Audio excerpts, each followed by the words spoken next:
Good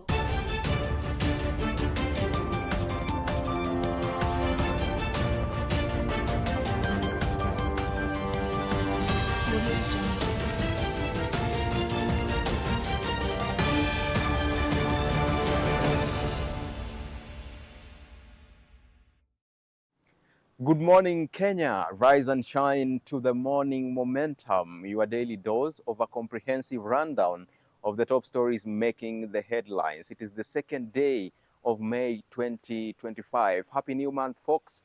And the morning momentum is a daily compendium of local and international news, human interest stories, current affairs, and expert opinion. Use the hashtag the morning momentum at Younib Media TV, at Alphonce Albakwekwe. Let's take a look at the top stories on the daily this morning. On the front page of the Daily Nation, storm around slain MP.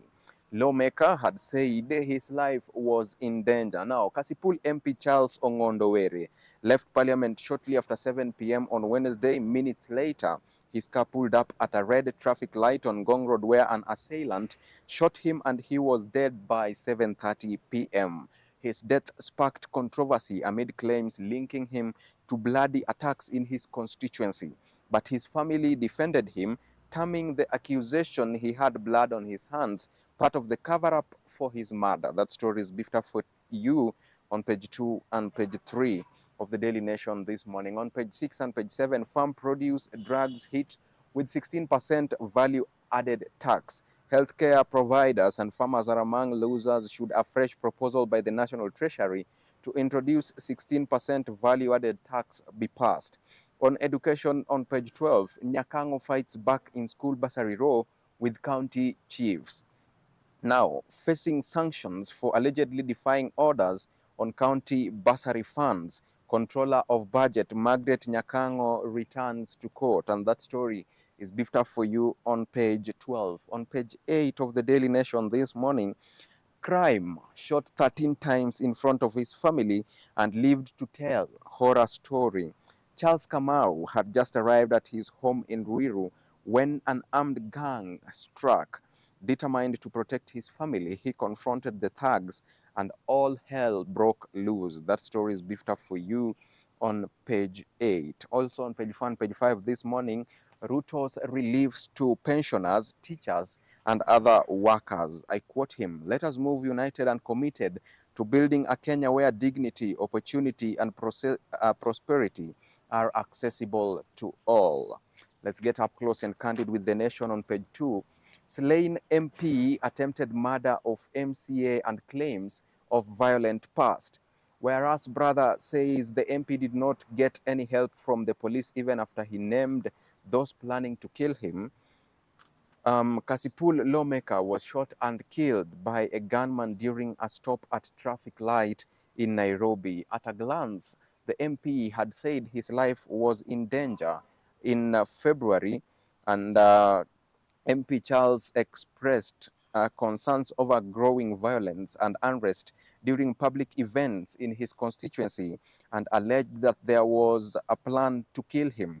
He added that unnamed individuals from outside his constituency were behind the violence and assassination plot. His claims during a function in his constituency were recorded by some people attending the event and posted on social media platforms. And I quote, "When you hear I have been killed, Kasipul will not be the same again." End of quote. And that is what Were said at that time. On page 3, Charles Ongondowere, MP, was loved and loathed in equal measure. Videos have emerged showing the lawmaker saying that some people were out to harm him. The family has dismissed claims that he was a violent man, insisting his murder was politically motivated. You want to catch up with more of those insights augmented for you on page 3. Let's take a look at page 4. Ruto's tax reliefs for pensioners and hard-hit workers. The head of state also announced recruitment of another 20,000 intern teachers next year and an allocation of 3 billion shillings to TSC for teachers' promotions. The president promises to have all pension gratuity payments exempted from tax and pay reforms to boost workers' take home. That story is on page 4 and page 5 for you. All this comes at Labor Day celebrations held yesterday. On page 6, farm produce drugs hit with 16% of VAT in bill.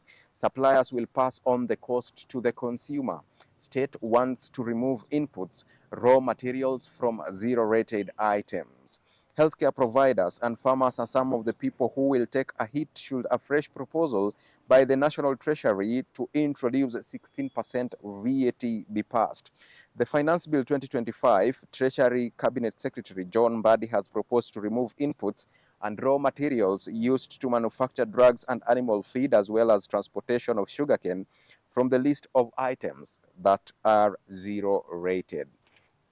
On page 7 this morning, bill proposes removal of duty on eggs and potatoes. Kenyan consumers are set to enjoy lower prices of popular foodstuffs. Imposition of duty on commodities resulted in trade spats that necessitated presidential intervention. You want to catch up with more of that on page 7 of the Nation this morning. On page 8, human interest story moving on. Shot 13 times in front of his family and lived to tell. Mr. Kamau says he is now focused on rebuilding his life and does not hold grudges against anyone. One of the bullets remained undetected for 3 years before it was removed. 8 million shillings is the total amount Charles Kamau says his family spent on his treatment after he was shot. You want to catch up with that story on page 8. Let's move on and take a look at page 12. Nyakango fights back in school bursary tussle with governors. The court is expected to deliver a ruling on the application on May 22nd, and the controller of budget is facing contempt of court proceedings for allegedly defying orders. Facing contempt of court proceedings for allegedly defying orders concerning county bursary funds approvals, Controller of Budget Dr. Margaret Nyakango has returned to court seeking clarification on how to implement the decrees. In her application dated April 30th, Dr. Nyakango is seeking interpretation of court orders initially issued on February 3rd and subsequently clarified on April 8th by Justice Samuel Mohochi. The February 3rd order suspended Dr. Nyakango's decision to withdraw a circular issued on January 14, 2025, which barred county governments from issuing bursaries to institutions outside their jurisdictions. You want to catch up with that story on page 12. Let's move on and take a look at the expert opinion this morning. Nobody is coming to help. We must build our own future. The African Continental Free Trade Area could change everything. A single market of African goods made by Africans sold to Africans. Sentiments of Nelson Amenya beefed up for you on page 15 this morning. On DN2 The Voice article today, surgeons in heels, healing hands from ophthalmology to pediatric surgery meet the women defying medicine's ultimate gender barrier. Their story is told on the DN2 The Voice article on page 4 and page 5 of it. You can catch up with it on the Daily Nation this morning. Moving on page 17, still on the expert opinion, the clock is ticking on AGOA and Kenya must secure its renewal. In Kenya, the apparel industry alone employs over 58,000 people directly with a 1-to-1 ratio of indirect jobs. Let's take a look at now county news on the Daily Nation today.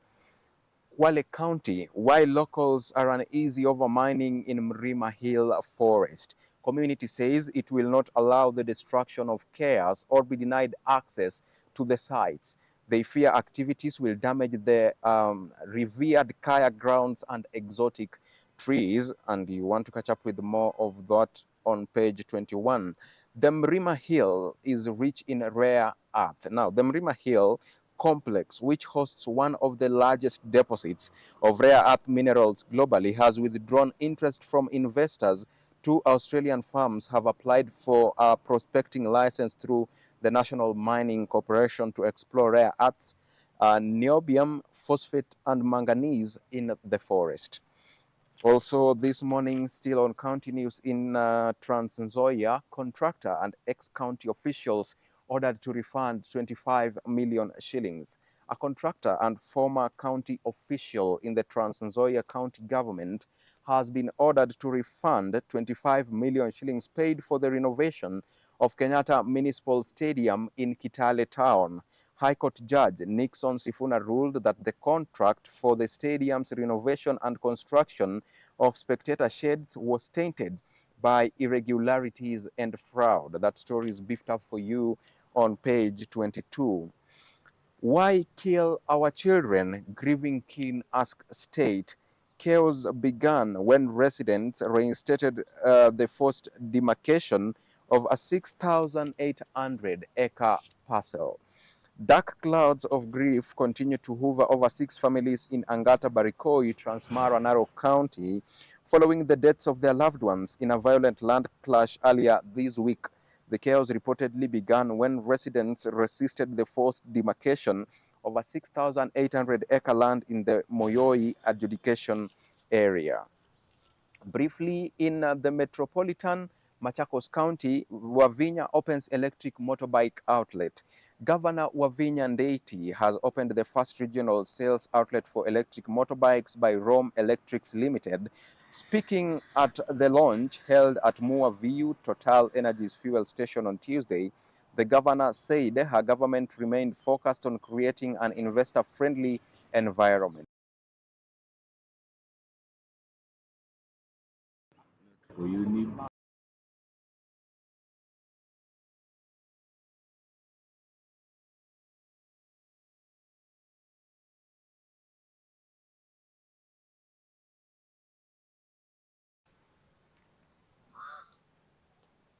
Apologies for that technical hitch. Let's take it again on the world news. Tourism fuels North Korea despite isolation. Isolated country has been under crippling sanctions by the US and the UN. Now, North Korea is one of the most isolated countries on earth, and it has lately been in the news for finally confirming that it sent thousands of soldiers to fight for Russia in Ukraine. Some analysts think of the confirmation by Pyongyang last week means it opened another line of revenue streams to dodge sanctions imposed by the United Nations and the United States. Yet experts who spoke during a virtual seminar on tourism and security on Tuesday said one of the most reliant sources of foreign currency in North Korea has been tourism, inviting for foreigners to look into its hermit status. On Briefly, on the international news, we move to Juba. Mandate of UN mission extended. The Security Council extended the mandate of the UN mission in South Sudan on Wednesday by 9 days until May 9th to allow more time for members to discuss the matter amid tensions in the country. The short-term technical rollover, unanimously adopted, authorizes the mission to continue to use all necessary means to carry out its tasks beyond its current mandate's expiry on 30th of April. In Libreville, Gabon returned to the African Union. The Peace and Security Council of the African Union has announced the reinstatement of Gabon to the bloc. The reinstatement came after the council in its 1277th meeting reviewed the country's political transition and process, which were found to be generally successful, its chairman Rebecca Amuge Otengo said on Wednesday. Also, still on the world news, Guterres renews call for cessation of hostilities in Sudan. UN Secretary General Antonio Guterres has renewed his call for a cessation of hostilities in Sudan and urged the world to act with urgency to help end the suffering and destruction. 300 is the number in thousands of those seeking shelter in Tawila from Zamzam. All right, well, from Sudan, let's shift gears and take a look at business news. Vacancy, CBK job hopefuls, 600 million wealth ahead of hiring. Now, net wealth of the four is in form of shares, stocks, houses, land, vehicles, and savings. In figures, 307 million shillings is the estimated net worth of Beatrice Kosgei, an advocate of the High Court, and 160 million shillings is the net worth of Sophie Moturi, a former commissioner at the Salaries and Remuneration Commission. 113 million shillings is the net worth of Abdullahi Abdi, who currently sits at the Council of Koritalel Samoei University. Briefly, in the investment sector, investors warm up to long-term bonds in 50 billion shillings sale.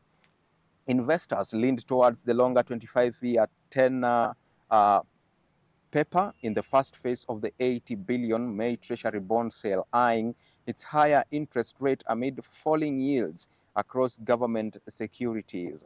The May issuance, which opened on 16th April, comprised of a pair of reopened 15 and 25-year bonds seeking 50 billion and whose sale closed on Wednesday, and reopened 20th year bond targeting 30 billion shillings, which will be in market until May 7th. Also, Vivo Energy and Mombasa Farm to settle 46 million shillings raw. The High Court has allowed negotiations between oil marketer Vivo Energy Limited, which has sued Mombasa-based company over alleged default of payment of 46.9 million shillings after supplying it with the petroleum products, to negotiate an out-of-court settlement. Justice Florence Wangari directed that Vivo Energy Limited and Wesleyan Logistics Limited to report any settlement in 21 days. All right, let's take a look at sports news this morning. We start with basketball. Basketball Federation boss Paul Otula is dead. Head of the Kenya Federation eulogized as loyal servant of the game. He won many national and regional basketball titles as coach of Maseno School from Kisumu County. In football, UEFA Champions League trophy begins tour of Kenya. Ex-Manchester United and Bayern star